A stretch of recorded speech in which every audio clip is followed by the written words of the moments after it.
Perubahan sosial budaya merupakan sebuah gejala perubahan struktur sosial dan pola budaya dalam suatu masyarakat sepanjang masa dalam setiap masyarakat.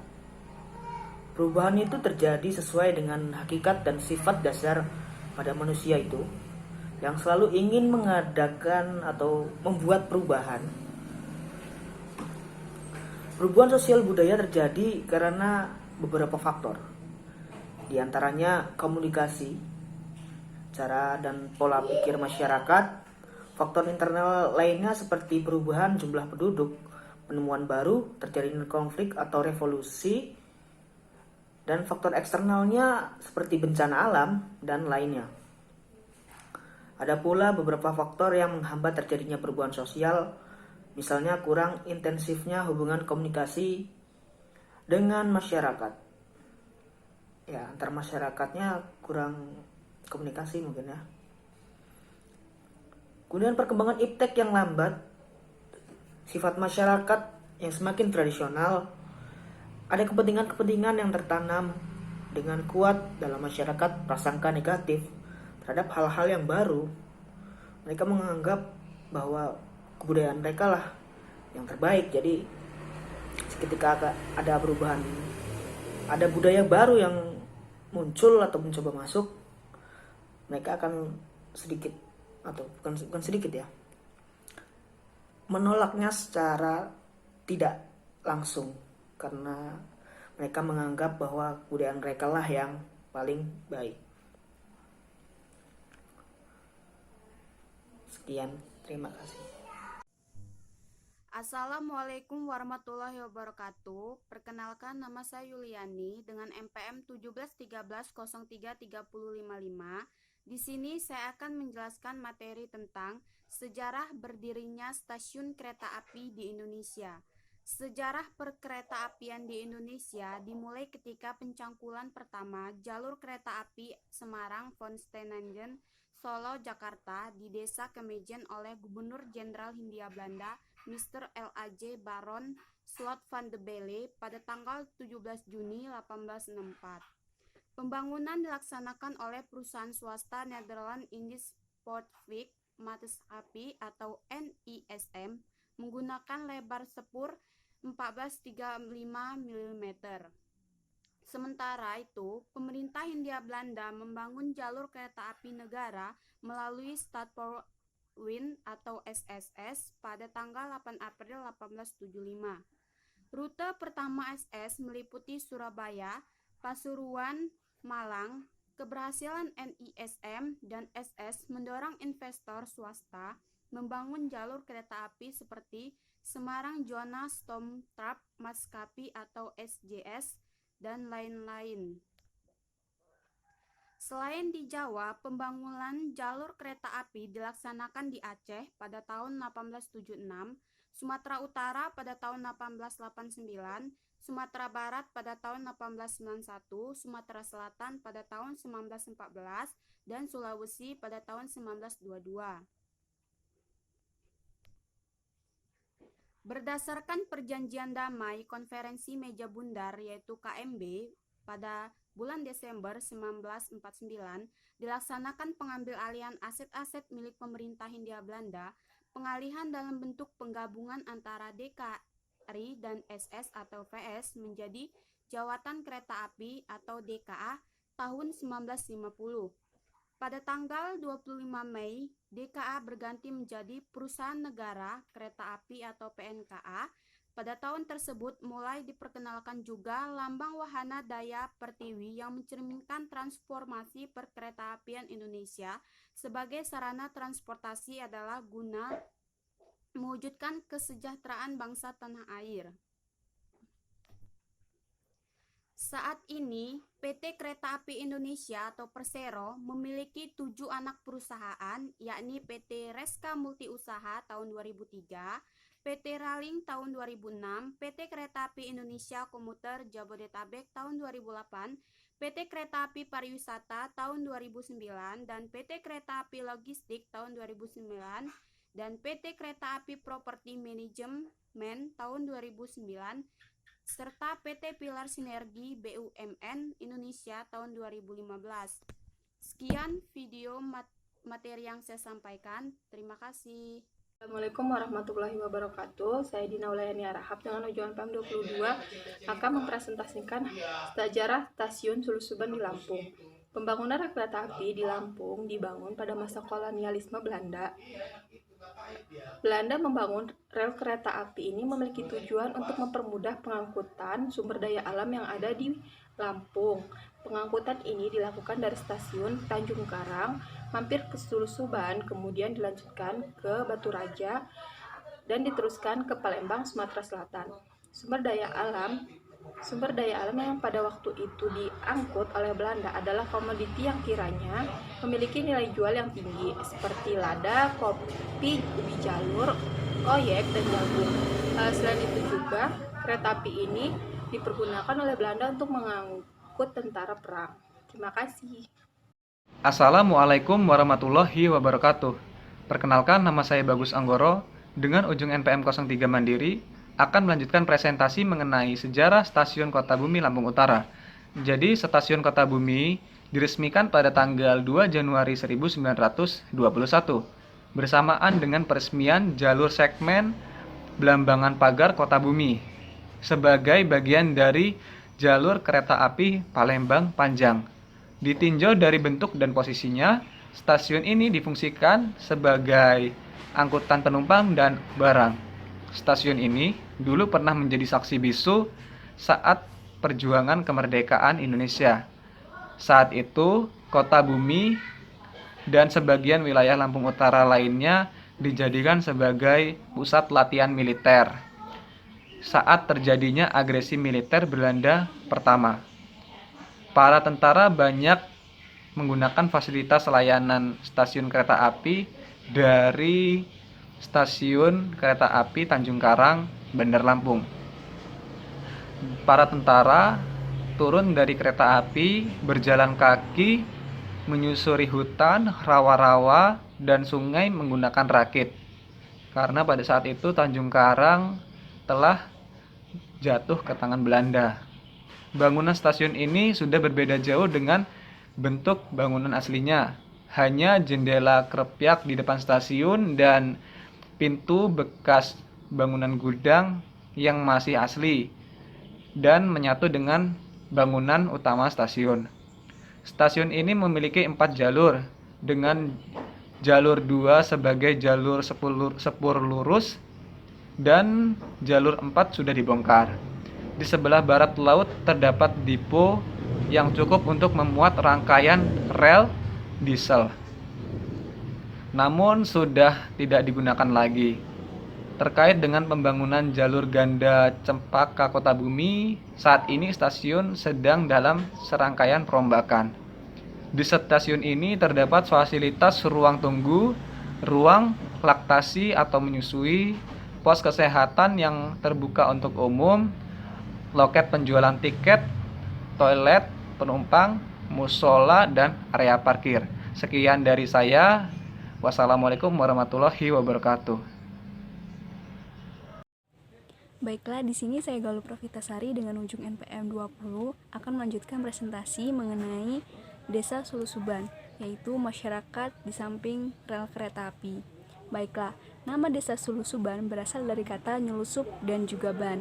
Nyelusup berarti bersembunyi dan juga ban artinya ban rel kereta api, di mana dulu ada sejarahnya bahwasanya banyak masyarakat yang nakal yang kemudian bersembunyi di bawah ban ketika menghindari kejaran daripada tentara.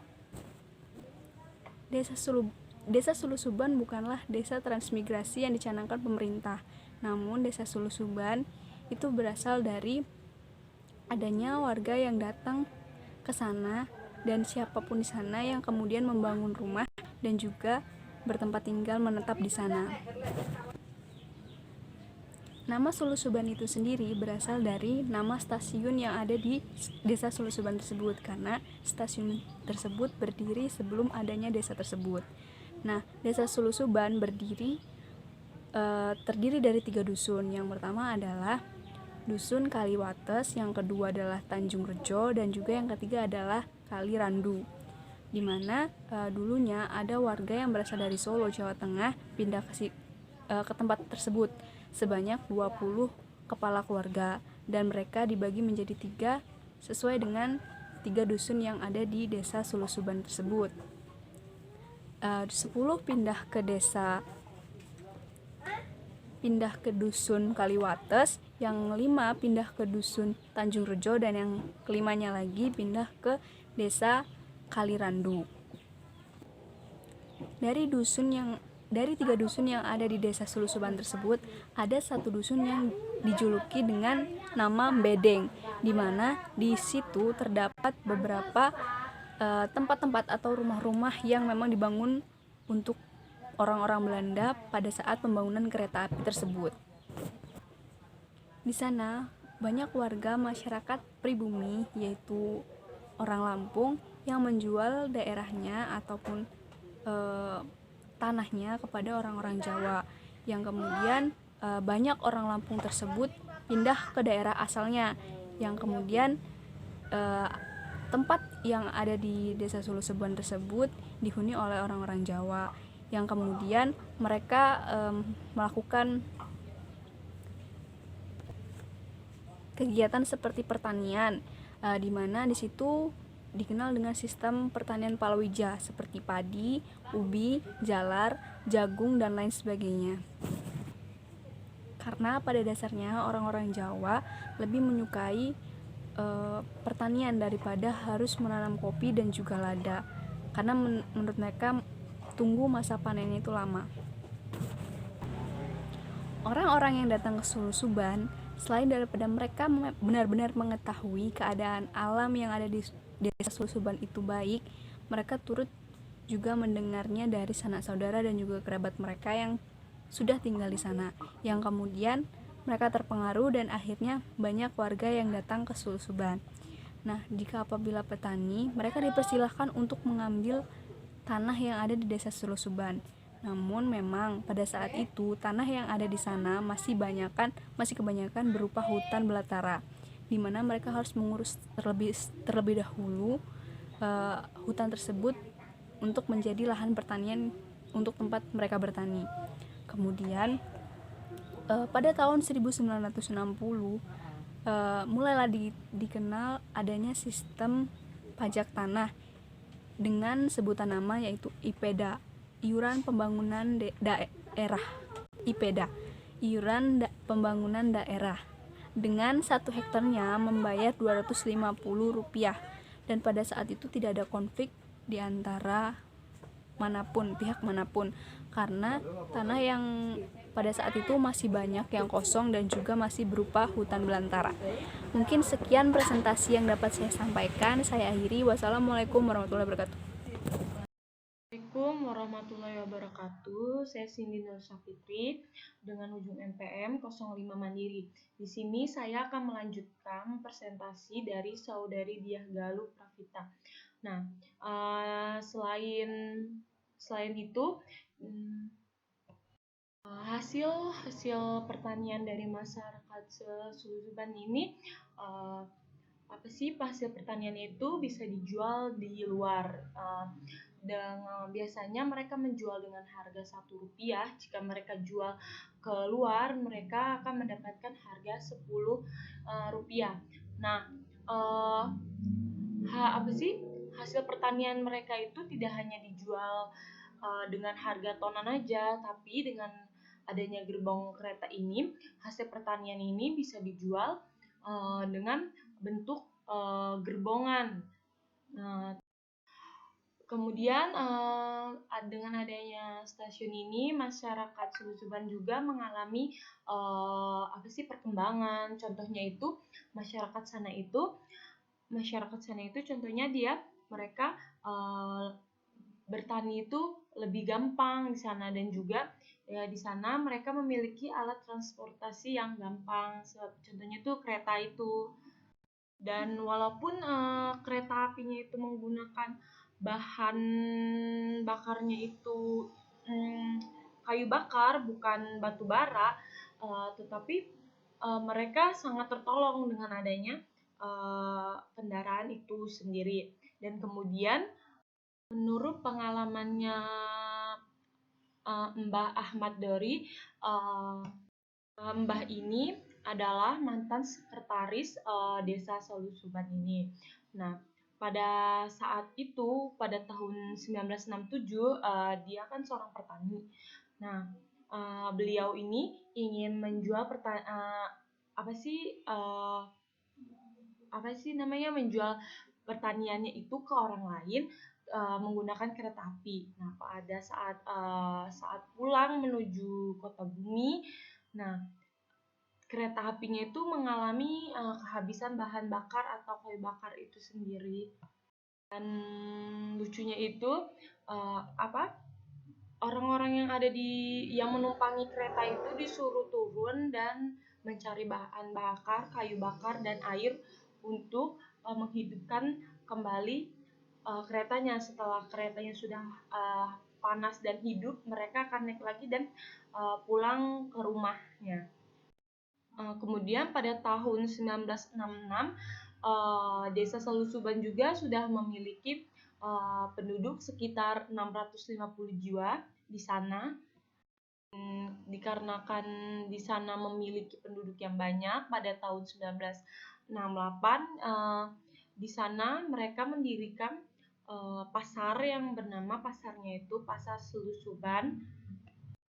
Yang dibangun pasarnya itu sama Mbah Ahmad Dorori itu sendiri. Nah, kemudian sebelumnya tempat itu, yang pasar itu merupakan tempat hutan dan setelah menjadikan pasar di sanalah Desa Solusuban ini mengalami kemajuan. Hingga saat ini desa ini mengalami kemajuan. Desa ini sudah ada minimarket, sudah ada tempat-tempat lumayan lengkap. Masyarakat sana itu dapat menerima hal-hal yang baru yang masuk. Kemudian walaupun desa Selusuban ini rata-ratanya adalah petani, mereka sangatlah maju dan desa ini merupakan desa yang padat penduduk juga. Dan kemudian kemudian desa ini juga cuman satu kendalanya, yaitu jalannya itu rata-rata masih berupa tanah saja.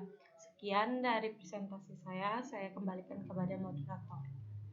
Assalamualaikum warahmatullahi wabarakatuh. Saya Mias Nilestari dengan Unjung NPM 09 akan menyampaikan materi mengenai perkembangan masyarakat sekitar Stasiun Kota Bumi Lampung Utara. Stasiun Kota Bumi Lampung Utara ini berdiri sejak 1950.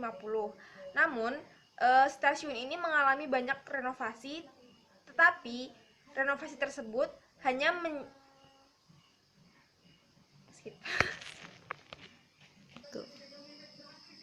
Assalamualaikum warahmatullahi wabarakatuh. Nama saya Mesni Lestari dengan Ujung NPM 09. Di sini saya akan menjelaskan mengenai perkembangan masyarakat sekitar Stasiun Kota Bumi Lampung Utara. Stasiun Kota Bumi Lampung Utara ini berdiri sejak 1950.